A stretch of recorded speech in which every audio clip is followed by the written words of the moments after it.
빌립보서 1장 1절부터 11절까지 말씀입니다. 그리스도 예수의 종 바울과 디모데는 그리스도 예수 안에서 빌립보에 사는 모든 성도와 또한 감독들과 집사들에게 편지하노니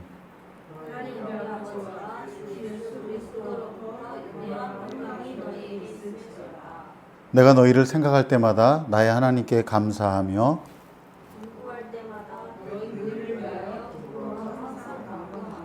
너희가 첫날부터 이제까지 복음을 위한 일에 참여하고 있기 때문이라.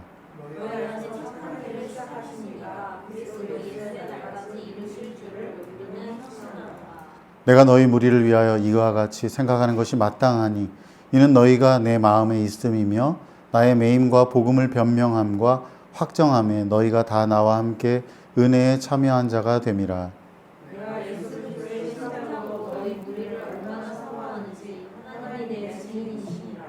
내가 기도하노라 너희 사랑을 지식과 모든 총명으로 점점 더 풍성하게 하사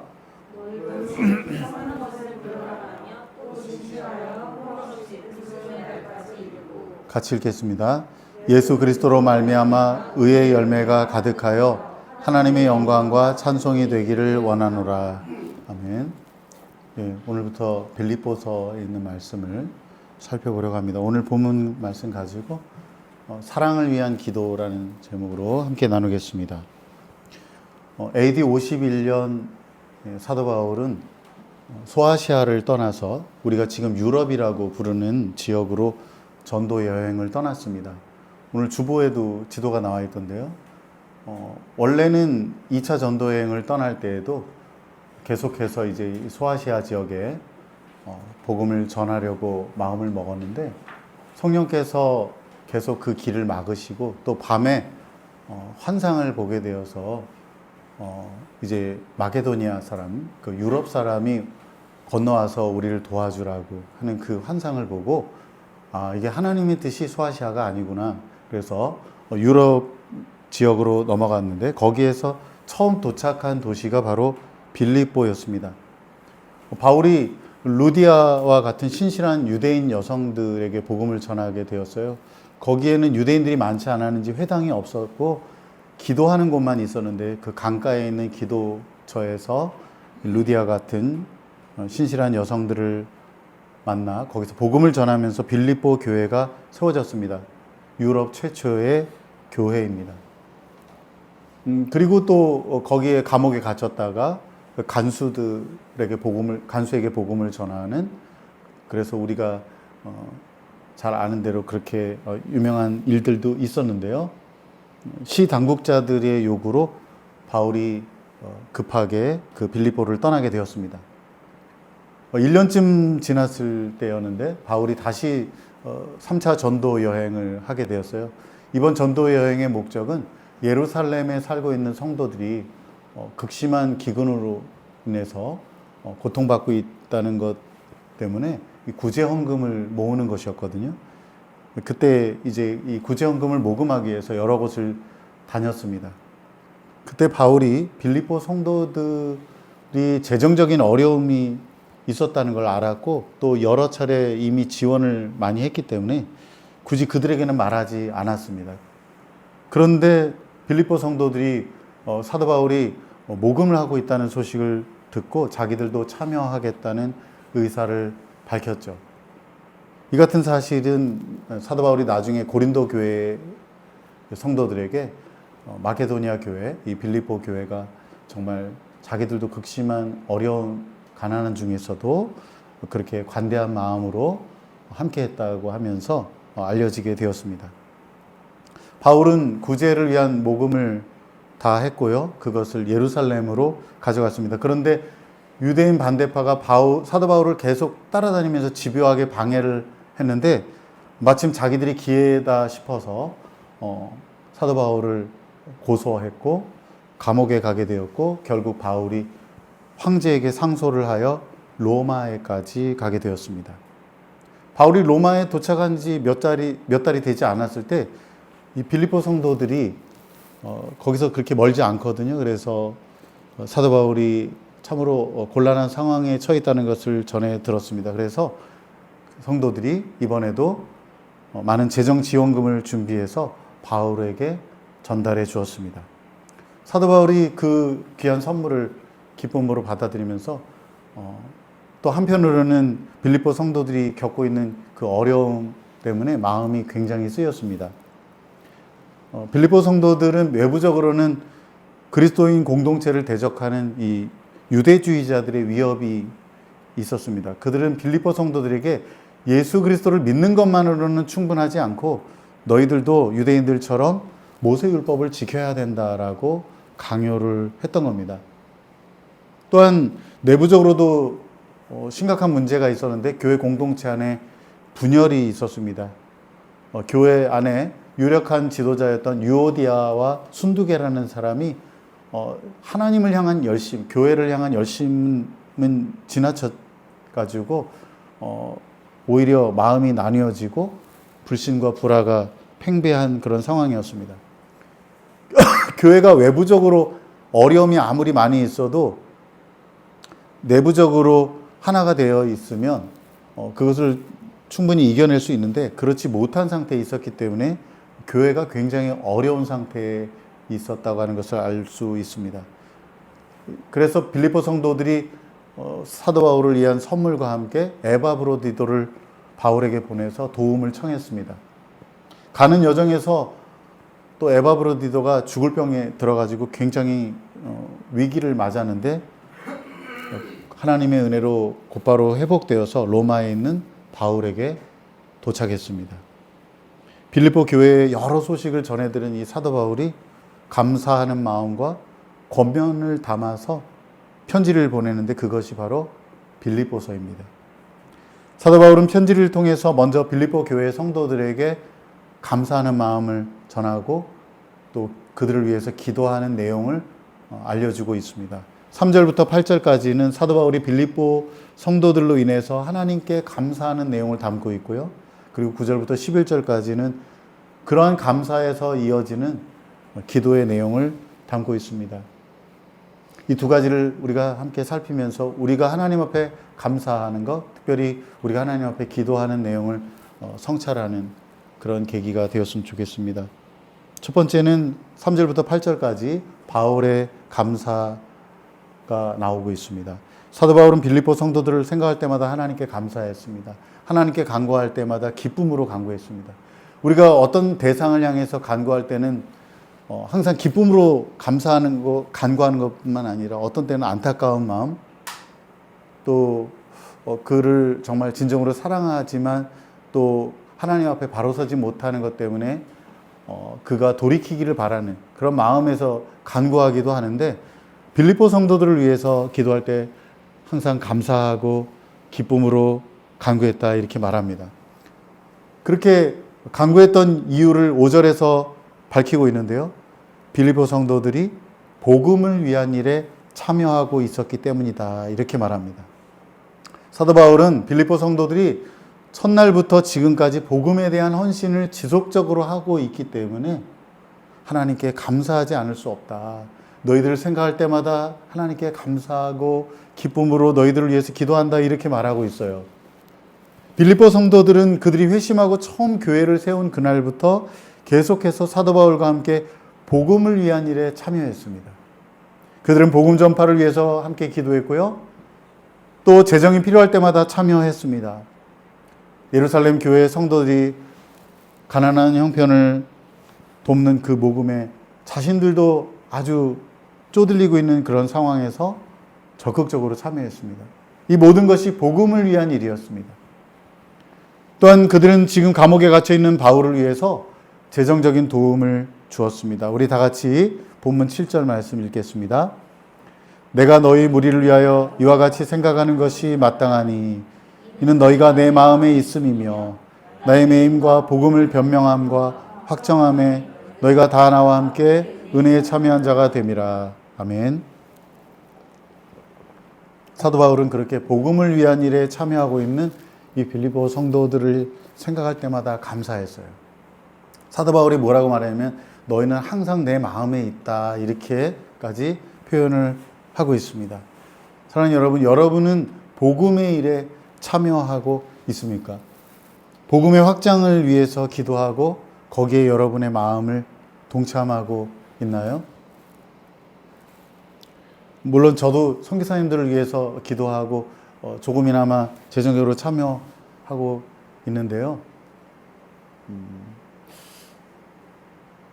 제가 며칠 전에 이제 막 날이 시큰시큰 이렇게 흐릿하고 추우니까 막 중국에서 피해 다니다가 이렇게 다쳤던 무릎이 막 시큰시큰 하더라고요. 그런데 또 그러고 나서 또 중국에 있는 제자한테 전화가 왔어요. 그 통화를 했습니다. 몇 년 동안 또 조금 괜찮았는데 지금 또 굉장히 심한 핍박이 계속되고 있다고 그래요. 그래서 주변에 제가 알고 있는 사람들 이름을 거론하면서 일주일씩 혹은 한 달씩 감옥에 갔다 오고 있다고 자기를 위해서 기도해 달라고 그렇게 이야기를 하더라고요. 복음을 위한 일에 참여하는 것, 그것은 정말 하나님께서 귀하게 여기시는 일입니다. 그것은 정말 하나님께서 받으실 만한 그러한 영광스러운 그런 예배가 될 수가 있죠. 제가 선교사로 있을 때 개인적으로 후원받은 분 중에 가장 기억되는 분이 있는데 폐지를 줍던 어떤 어르신이에요. 저는 얼굴을 이렇게 교회에서 잠깐 보기만 했고 직접 전달을 받지는 못했는데 여전사님 한 분이 그 봉투를 전해 주셨어요. 그 삐뚤빼뚤한 글씨로 선교사님 가셔서 이렇게 선교하는 일에 열심히 하시고 보태시라고 이렇게 쓰여 있었습니다. 한동안 제가 그걸 사용을 못했어요. 또 여전사님이 그분이 하시는 일까지 알려주시다 보니까 참 그랬습니다. 그리고 나서 제가 선교사로 활동을 하면서 깨닫게 된 사실이 있어요. 복음을 위한 그 참여하는 일은 돈이 많다고 하는 게 아니에요. 제가 알고 있었던, 제가 생각했을 때, 저분은 좀 선교하는 일에 동참하겠다 하는 분들은 안 한 분들이 많습니다. 돈이 굉장히 많아요. 수십억 대의 자산을 가지고 있어요. 그런다고 해서 선교의 복음을 위한 일에 참여하는 게 아니에요. 복음을 위한 일에 참여하는 것은 예수 그리스도를 사랑하는 사람들이 할 수 있는 겁니다. 믿음이 성장한 사람들이 할 수 있는 일이에요. 아무나 하는 게 아닙니다. 사도 바울이 볼 때 이 빌립보 성도들이 복음을 위한 일에 참여하는 게 얼마나 기특하고 깊었을까요? 항상 그 마음에 떠나지 않았겠죠. 생각할 때마다 흐뭇했겠죠. 복음을 듣고 거듭나서 어느새 성장하고 다른 사람들을 돌아볼 줄 아는 빌립보 성도들, 자신이 받은 은혜를 다른 사람들에게 전하기를 바라는 마음에서 복음의 일에 참여하는 그들의 마음을 생각할 때 얼마나 사랑스러웠을까요? 정말 진심인 게 빌립보 성도들은 자기들이 그렇게 어려운 형편이었는데도 불구하고 더 어렵고 힘든 예루살렘 성도들을 도와주었다는 사실입니다. 또한 사도 바울이 감옥에 갇혀 있을 때나 재판을 받을 때나 또 잠시 풀려나 있을 때 항상 변함없이 그와 함께 했다는 것입니다. 그래서 사도 바울은 8절에서 내가 너희들을 사랑하는데 예수 그리스도의 심장으로 사랑한다. 그분의 사랑으로 너희들을 사랑한다고 그것을 하나님께서 증인이 되신다라고 말씀하고 있습니다. 이에 근거해서 사도 바울이 빌립보 성도들에 대하여 다음과 같이 말하고 있습니다. 6절 말씀입니다. 너희 안에서 착한 일을 시작하신 이가 그리스도 예수의 날까지 이루실 줄을 우리가 확신하노라. 빌립보 성도들이 복음의 일에 참여한 것은 너무나 선한 일이었습니다. 하지만 그것은 빌립보 성도들이 스스로가 한 것이 아니라 하나님께서 그들 안에서 행하신 일이었다는 거예요. 하나님께서 먼저 그들에게 믿음을 주시고 예수님을 나의 주, 나의 하나님으로 고백하게 하셨고요. 복음의 일에 더 참여하도록 그들을 성장하게 하셨습니다. 그들이 마음을 먹고 의지적으로 한 것이 아니라 그들 안에서 그런 일들을 행하신 거예요. 우리가 복음의 일에 참여할 수 있는 것은 하나님께서 우리에게 그러한 마음을 주시기 때문이에요. 우리를 성장시켜 주셨기 때문에 가능한 겁니다. 그들의 믿음이 성장했다는 것은 복음의 일에 참여한 것으로 이미 증명이 된 거예요. 복음의 일에 참여한 사람이 성장한 사람이에요. 어린아이는 항상 받기만 해요. 언제가 어른이 됐냐? 다 커가지고 알바해서 직장 생활을 해가지고 부모님께 선물 드리고 용돈 드리고 그렇게 됐을 때 어른이 된 겁니다. 그게 성장한 겁니다. 우리의 영적인 성장도 마찬가지예요. 사도 바울의 말대로 하나님께서는 그들 안에서 이러한 선한 일을 시작하셨기에 그리스도 예수께서 다시 오시는 그날까지 그 일을 완성하실 것입니다. 바라기는 하나님께서 복음을 위한 일에 우리 모두 참여할 수 있게 해주시기를 소망합니다. 그래서 하나님께서 우리 안에서 시작하시는 그런 선한 일들을 그리스도 예수의 날까지 이루어 가시기를 간절히 바랍니다. 둘째로 9절부터 11절까지 말씀입니다. 바울의 기도가 여기에 나옵니다. 사도 바울은 복음에 대한 지속적인 헌신을 보이는 이 빌립보 성도들에 대하여 특별한 애정을 표현했습니다. 내가 너희들 사랑하는데 예수님의 마음으로, 예수님의 심장으로 너희들을 사랑한다. 항상 내 마음에 있어. 이렇게 말해요.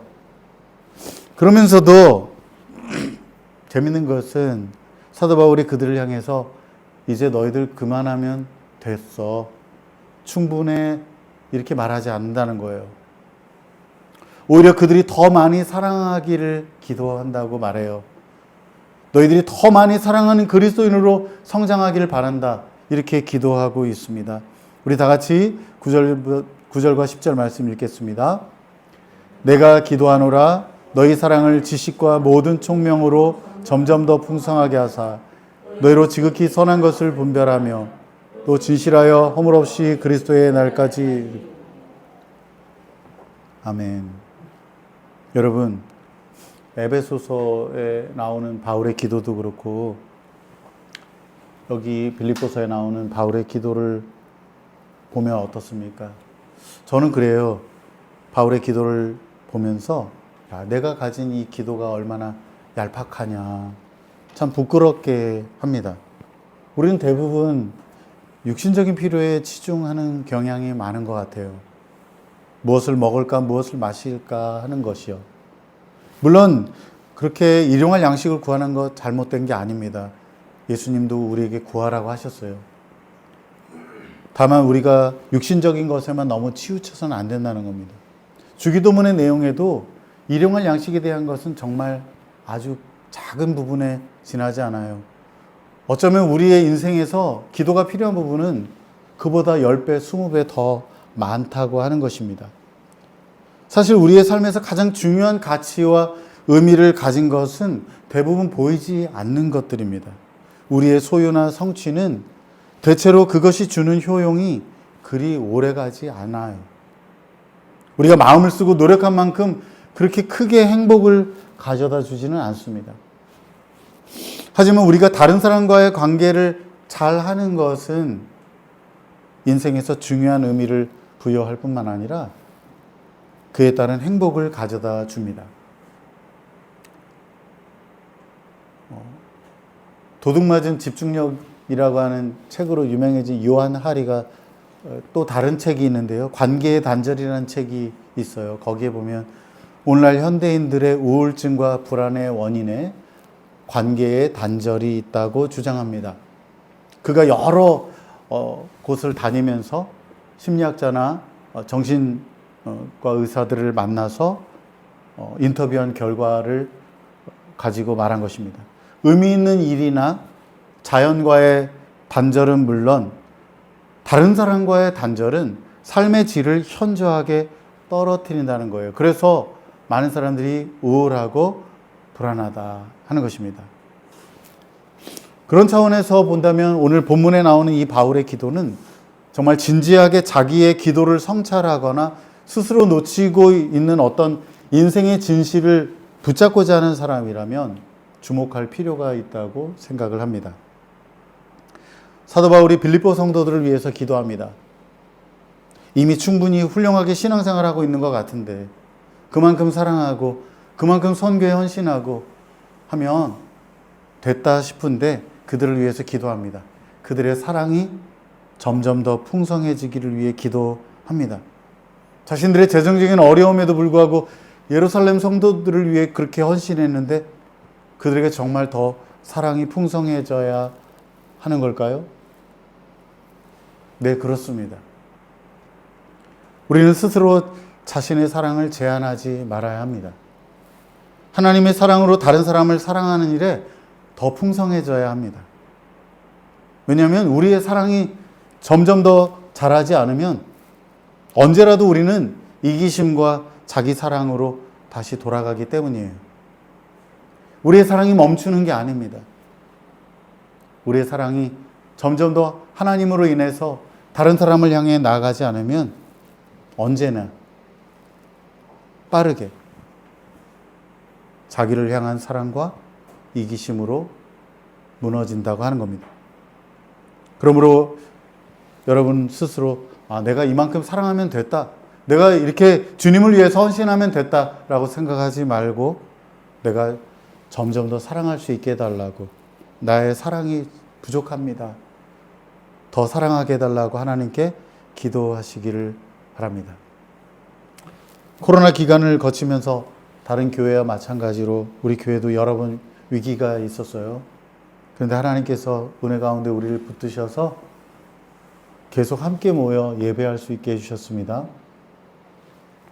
또 재정 보고를 보니까 재정적인 어려움이 많이 있었지만 하나님께서 여러모로 넘치도록 채워주셨습니다. 또한 제가 이제 5년 차가 되었는데 성도의 교제가 많이 회복되게 하셨습니다. 식탁의 교제가 더 풍성해졌고 다들 어려운 가운데 돌아보고 기도하고 그렇게 나누게 하셨어요. 하지만 우리의 사랑이 점점 더 풍성하게 되기를 기도해야 합니다. 여기서 머물러서는 안 됩니다. 우리의 사랑이 더 풍성해질 필요가 있습니다. 우리 안에 있는 하나님의 사랑이 교회 밖으로 흘러가야 합니다. 복음 전도와 구제를 위한 일에 우리의 사랑이 흘러가야 합니다. 교회 이전을 우리가 기도하고 있습니다. 언제 어떤 방식으로 이루어질지는 모르지만 그러나 그것조차도 복음을 위한 일에 하나님을 향하고 다른 사람을 향한 그 사랑으로 나아가는 그런 하나의 단계, 하나의 기초에 불과합니다. 우리가 우리의 사랑이 점점 더 풍성해지기를 위해서 기도했으면 좋겠습니다. 사랑이 더 풍성해지기를 위해 기도할 때 우리가 다음 두 가지를 기도해야 된다고 바울이 우리에게 말하고 있습니다. 그것은 바른 지식과 분별력입니다. 먼저 우리는 바른 지식으로 사랑해야 합니다. 하나님께서 우리를 어떻게 사랑하시는지 잘 알아야만 우리가 제대로 사랑할 수 있습니다. 그래서 하나님과 그분의 뜻에 대하여 풍성한 지식이 있어야 합니다. 우리는 하나님을 통해서 비로소 진정으로 사랑한다는 게 무엇인지 배웁니다. 우리는 그렇게 사랑이 있는 사람이 아니에요. 원래 자기중심적인 사람입니다. 어떻게 다른 사람을 사랑할 수 있습니까? 어떻게 자기 희생적인 사랑을 실천할 수 있습니까? 우리 하나님께서 예수 그리스도를 통해 우리를 사랑하신 그 십자가의 사랑을 배웁니다. 하나님의 사랑을 통해서 다른 사람을 사랑하는 법을 배웁니다. 그렇게 우리가 사랑 안에서 성장하는 것입니다. 바른 지식이 없이 무작정 자기 방식대로 사랑하면 내가 이렇게 사랑하면 되겠지라고 사랑한다면 우리 교회 공동체가 그런 방식으로 사랑하면 감상주의에 빠지기가 쉬워요. 지속 가능한 사랑을 할 수가 없습니다. 때로는 상처를 줄 수도 있고요. 때로는 위험하기까지 합니다. 그러므로 우리가 점점 더 사랑이 풍성해지기를 기도하되 바른 지식으로 사랑하도록 기도해야 합니다. 또한 우리는 분별력을 달라고 기도해야 합니다. 분별력은 우리가 하나님의 사랑에 집중하게 함으로써 우리가 더 사랑할 수 있도록, 잘 사랑할 수 있도록 해줍니다. 그래서 우리가 사랑할 때 항상 무엇이 선한지 악한지, 내가 이렇게 사랑하는 방식이 내가 이렇게 다른 사람을 사랑하는 것이 선한 것인지 악한 것인지 하나님이 기뻐하실 만한 것인지 아닌지를 분별할 줄 알아야 합니다. 우리 다 같이 빌립보서 4장 8절 말씀 읽겠습니다. 마지막으로 형제들이여 무엇이든지 진실하고 무엇이든지 경건하고 무엇이든지 의롭고 무엇이든지 거룩하고 무엇이든지 사랑할 만하고 무엇이든지 칭찬할 만한 일이 있다면 이게 무슨 이것들을 생각하십시오. 사랑하는 여러분, 항상 최선이 무엇인지를 분별하도록 그렇게 사랑하도록 기도하시기 바랍니다. 자녀들을 키울 때 내가 이런 상황에서 이 아이를 혼내는 게 좋을지 그냥 너그럽게 받아줘야 하는 것이 좋을지를 잘 모르겠어요. 내가 어떤 사람을 사랑할 때 내가 말로만 아니면 그냥 말하지 않고 가만히 있어주는 게 좋을지 아니면 좀 더 지혜로운 방식으로 직접적인 방식으로 물질로 도와줘야 될지 헷갈릴 때가 많습니다. 우리가 지혜가 부족하고 분별력이 없다는 것을 하나님 앞에 인정하고 그렇게 하나님 앞에 분별력 있게 사랑하도록 기도해야 하겠습니다. 우리가 분별 없이 사랑하게 되면 사랑하면 사랑할수록 상대방을 더 힘들게 할 수 있어요. 그런 부모님들 너무 많잖아요. 연인 간에도 그런 사람들 많잖아요. 사랑으로 받아들이기보다는 부담이나 고통으로 다가올 수도 있습니다. 그러므로 우리가 점점 더 사랑하되 분별력을 갖고 사랑하기를 기도해야 하겠습니다. 이렇게 우리가 바른 지식과 분별력으로 사람들을 점점 더 사랑하고 산다면 나중에 어떤 결과를 얻게 될 것인가? 사도 바울은 본문 10절, 11절에서 말합니다. 그러면 우리는 순수하고 흠없이 그리스도의 날까지 이르게 될 것이다. 우리는 예수 그리스도로 말미암아 의의 열매가 가득한 삶을 살게 되어서 하나님의 영광과 찬송이 될 것이다. 유진 피터스는 이 구절을 이렇게 번역했습니다. 사랑하는 삶을 살되 신중하고도 모범적인 삶, 예수님께서 자랑스러워하실 삶을 살아라. 예수님을 매력적인 분으로 만들며 모든 이들로 하여금 하나님께서 영광과 찬송을 돌리는 삶을 살아라. 사랑하는 여러분, 하나님은 우리를 부르셔서 예수님을 믿는 사람답게 살기를 기대하고 계십니다. 바른 지식과 분별력으로 사람들을 점점 더 사랑하기를 원하고 계세요. 어제보다는 오늘, 오늘보다는 내일, 그렇게 인생의 마지막 날까지 사람들을 사랑하는 일로 자기의 시간을 채우고 자기의 가진 자원을 나누는 그런 삶을 살기를 원하십니다. 그것이 우리와 함께하는 가족일 수 있고 친구일 수 있고 이웃일 수 있습니다. 우리가 그렇게 살아간다면 우리의 삶은 예수 그리스도로 말미암아 의의 열매가 가득할 겁니다.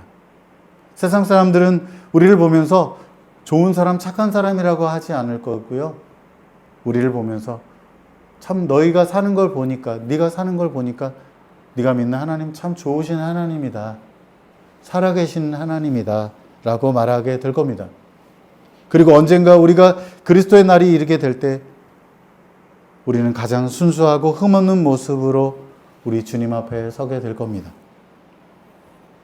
말씀을 맺습니다. 사랑하는 여러분, 사랑이 점점 더 풍성하기를 기도하시기 바랍니다. 바른 지식과 분별력으로 사람들을 점점 더 사랑하게 해달라고 기도하시길 바랍니다. 그러면 우리의 삶은 의미 있고 가치 있게 될 것입니다. 우리가 점점 더 사랑하는데 정작 우리가 더 점점 행복해질 겁니다. 뿐만 아니라 우리가 그렇게 사랑하고 살아간다면 주님 다시 오시는 그날에 우리 모두는 순수하고 흠없는 모습으로 우리 주님을 만나게 될 겁니다. 우리의 삶에 예수 그리스도의 의의 열매가 가득했기 때문입니다. 점점 더 사랑이 넘쳐서 우리의 삶을 통해서 예수 그리스도 우리 주님이 온전히 드러나게 되기를 바랍니다. 우리의 삶을 통해서 하나님만이 영광과 찬송을 받으시기를 바랍니다. 우리 기도하겠습니다.